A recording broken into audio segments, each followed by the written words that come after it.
இது BeerBiceps தமிழ் சிறந்த பகுதிகளை காண்பிக்கும் channel. Subscribe and enjoy the video. Cricket உலகக் கோப்பையை வெல்லப்போவது யார்?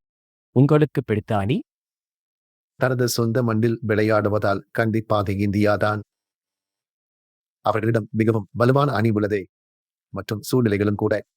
நீங்கள் ஸ்டேடியத்திற்கு செல்லும் போது வேறு எந்த கொடிகளையும் நீங்கள் பார்க்க மாட்டீர்கள். எனவே அவர்களின் உந்துதலும் மன உறுதியும் அதிகரிக்கும். அவர்களால் சிறப்பாக செயல்பட்டு வெற்றி பெற முடியும். இங்கிலாந்தும் ஆஸ்திரேலியாவும் சிறப்பாக செயல்பட்டு வருகின்றன. மற்ற அணிகளும் சாத்தியமான வெற்றியாளர்கள் தான். ஏனென்றால் யார் வேண்டுமானாலும் உலகக் கோப்பையை வெல்ல முடியும். மேலும் அதிர்ஷ்டம் ஒரு பங்கு வகிக்கிறது. அதிர்ஷ்டம் மிகவும் முக்கியம். நிகழ்வுகள் நிகழும் போது எல்லாம் சரியான இடத்தில் இருக்க வேண்டும். எல்லாம் அமையும் போது நீங்கள் உலகக் கோப்பையை வெல்வீர்கள். சரி, பாகிஸ்தான்? ஆம், அவர்கள் மிகவும் ஒரு ஆபத்தான அணிதான். எது வேண்டுமானாலும் நடக்கலாம். கிரிக்கெட் என்பது உங்களால் கணிக்க முடியாத ஒன்று. ஒரு பண்டிதர் சொல்வது போல் என்னால் சொல்ல முடியும், இது நடக்காதே, இதற்கு நேர்மாறாக நடக்கும். எனவே இது வீரர்கள், அணி, அவர்களின் ஸ்ட்ராட்டஜி மற்றும் அந்த நேரத்தில் அவர்களின் மன உறுதியை பொறுத்தது. 2 முதல் 3 வரை அணிகள் இப்போது சிறப்பாக செயல்படுகின்றன. அவை வெல்வதற்கு வாய்ப்பு இருக்கலாம். கண்டிப்பாக வெல்வார்கள் என்று சொல்ல முடியாது. நான் உங்களுக்கு சில இந்திய ரசிகர்களின் பார்வையை சொல்றேன். மீண்டும் போட்காஸ்டின் தொடக்கத்திற்கு வருகிறேன். நாங்கள் இலங்கை அணியின் பெரிய ரசிகர்களாக இருந்தோம். உங்கள் அனைவரையும் நன்றாக கவனித்தோம். குமார் சங்கக்கார, மஹேலா ஜெயவர்தனே ரன் அடிப்பதையும் மற்றும் செமிந்தா வாஸ் விக்கெட்டுகளை வீழ்த்துவதையும். இது நமது தோரின் நிறன் ஒத்திருப்பதால் இருக்கலாம். இல்லை, ஏனென்றால் அது அப்படி இல்லை. இலங்கை என்பது இந்தியாவின் ஒரு பகுதியாகும். ஏனென்றால் யாராவது இதை கேட்க முன்பட முடிவு செய்யலாம். நான் சரியா எப்படி இதை நான் சொல்கிறேன் என்றால் வரலாற்றின் காரணமாக நான் குறிப்பிடுகிறேன். புத்த மதம் பீகாரில் தோன்றியது என்பதை குறிக்கிறது, இல்லையா? இங்கிருந்து. எனவே மன்னர் அசோக் ஒரு முயற்சி எடுத்தார். எனக்கு சரியாக தெரியவில்லை, ஆனால் அவரது குழந்தைகளில் ஒருவர் ஸ்ரீலங்கா சென்றதாக நான் நினைக்கிறேன். விஜயா? ஆ. சரியா? எனவே மன்னர் அசோக் விஜயா, நான் நம்புகிறேன். விஜயா இலங்கைக்கு பயணம் செய்தார். அவர்கள் அங்கு சென்று புத்த மதத்தை நிறுவினார்.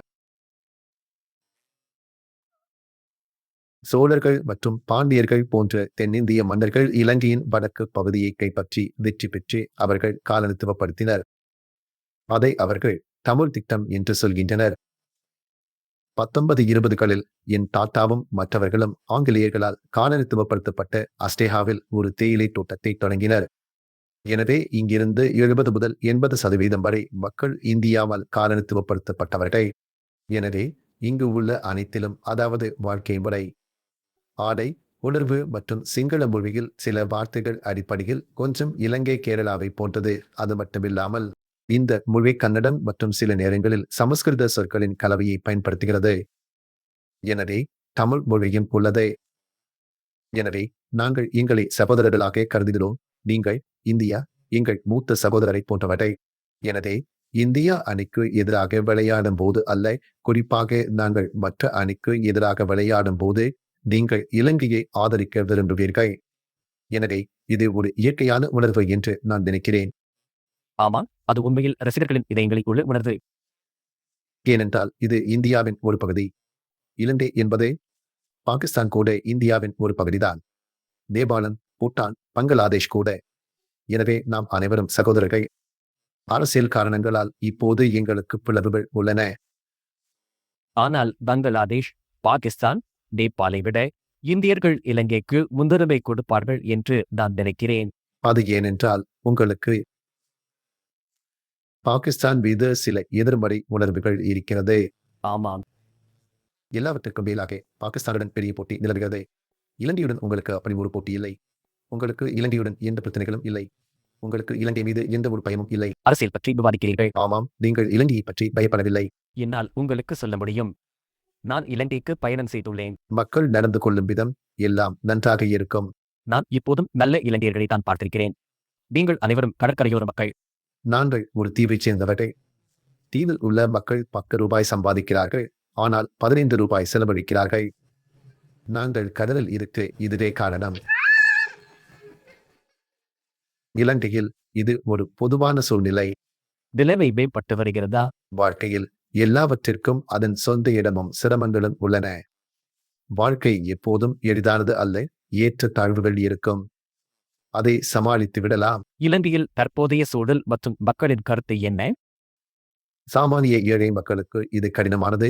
அவர்கள் உணவு இல்லாததால் கடுமையான பசியோ மரணத்தையோ எதிர்கொள்ளும் சூழல் இல்லை. ஆனால் அவர்கள் தங்கள் வாழ்க்கையை மேம்படுத்த போராடுகிறார்கள். இதற்கு சிறிது காலம் ஆகும். சரி, எங்கள் நிகழ்ச்சியில் மிலின்சார் விருந்தினராக இருந்தார். சுற்றுலாத்துறை இலங்கையின் முக்கிய கவனம் செலுத்தும் துறைகளில் ஒன்றாகும் என்று அவர் குறிப்பிட்டார். உதாரணமாக சுற்றுலா. ஆம், அது மிகவும் பழைய கதை. சுற்றுலா, தேயிலை மற்றும் ஆடை உற்பத்தி. நாம் சுற்றுலாத்துறையை அதிகரிக்கலாம் மற்றும் நமது நாட்டை மேம்படுத்தலாம்.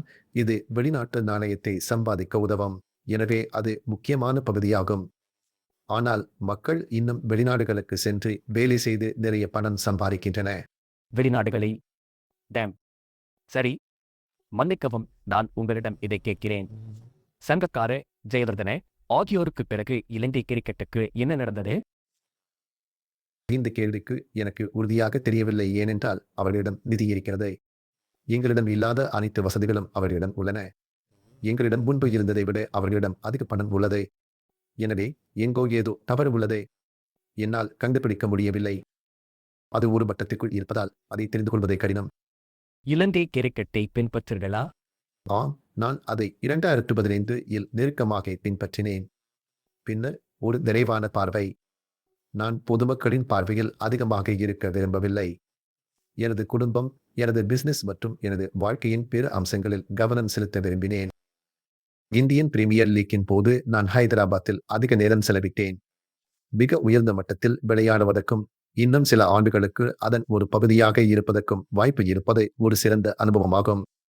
வேளாளகே மற்றும் பதிரானா போன்ற வீரர்கள் வெற்றி பெறுவார்கள் என்று நாங்கள் மிகவும் நம்புகிறோம்.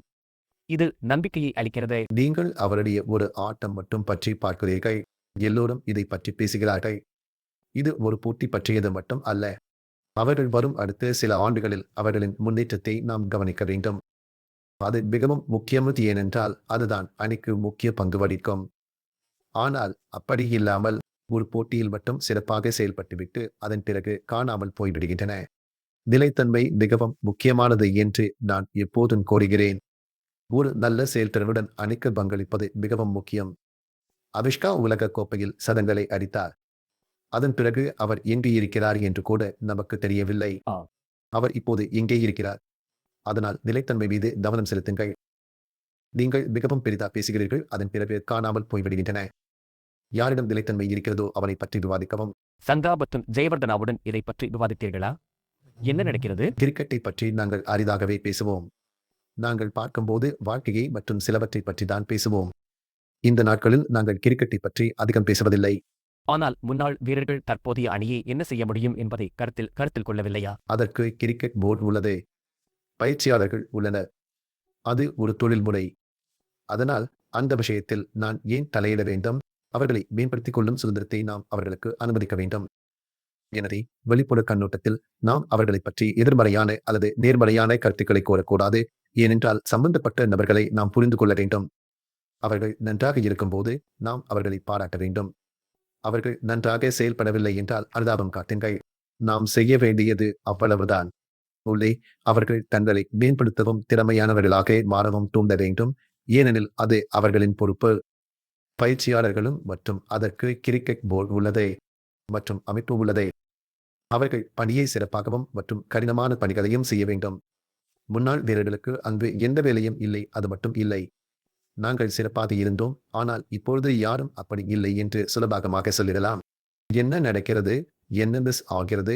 பயிற்சியாளர்களும் மற்றும் அமைப்பு என்ன செய்கிறார்கள் என்பதை நீங்கள் கவனிக்க வேண்டும். இந்த வீடியோவை நீங்கள் ரசித்திருந்தால் உங்களுக்காகவே இந்த சேனலில் பல கியூரேட்டட் பிளேலிஸ்ட்களை நாங்கள் கொண்டுள்ளோம். எனவே டிஆர்எஸ்ஸில் நாங்கள் உள்ளடக்கும் ஒவ்வொரு விஷயத்தையும் நீங்கள் உட்கொள்ள வேண்டியதில்லை. நீங்கள் மிகவும் ரசிக்கும் பிளேலிஸ்டை நீங்கள் பார்த்து மகிழுங்கள். அதைத்தான் நான் உங்களிடம் சொல்ல விரும்புகிறேன்.